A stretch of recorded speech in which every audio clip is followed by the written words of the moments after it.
பதவி மாற்றத்தால் ஒரு மாதமாக தூக்கமின்றி மன உளைச்சல் ஏற்பட்டதாக தர்மபுரி கூட்டத்தில் அன்புமணி பேசிய நிலையில் தனது தவறுகளை மறைத்து அன்புமணி அனுதாபம் தேடுவதாக ராமதாஸ் விமர்சித்துள்ளார்.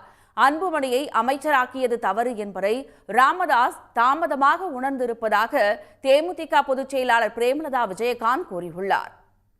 ஐயா என்னென்ன சொன்னாரோ அதை செய்து முடித்தவன். இனியும் ஐயா என்ன சொல்கிறாரோ அதை நிச்சயமாக ஒரு மகனாக, கட்சியின் தலைவராக நிச்சயமாக அதை செய்து முடிப்பேன். நான் ஒரு மாதமா எனக்கு பயங்கர மன உளைச்சல், தூக்கம் இல்லை. எனக்குள்ள பல கேள்விகள் தினமும் நான் கேட்டுட்டு இருக்கிறேன்.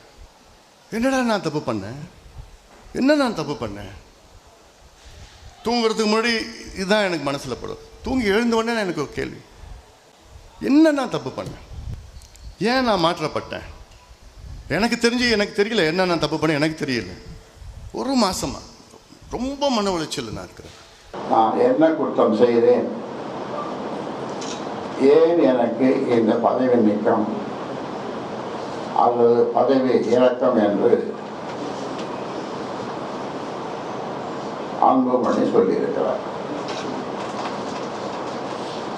இது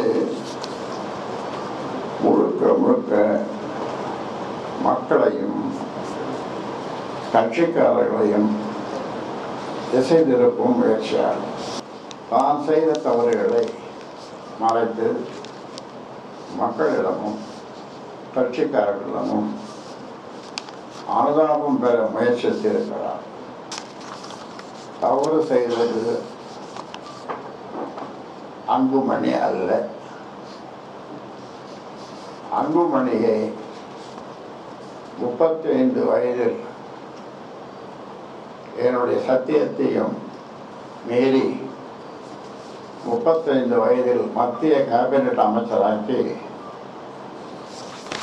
நான் தான் தவறு செய்துவிட்டேன். அது தவறுன்னு இப்போ ரொம்ப காலதாமதமாக உணர்ந்திருக்கிறாரோ அப்படின்றத எனக்கு கேட்க தோணுதுங்க. அதனால் இது அவங்க கட்சி விவகாரம், அவங்க குடும்ப விவகாரம், அது அவங்க தான் பேசி தீர்த்துக்கணும். அதை பற்றி கருத்து கூற எனக்கு எதுவும் இல்லை. உடனுக்குடன் செய்திகளை தெரிந்து கொள்ள சன் நியூஸ் பெல் ஐகானை கிளிக் பண்ணுங்க.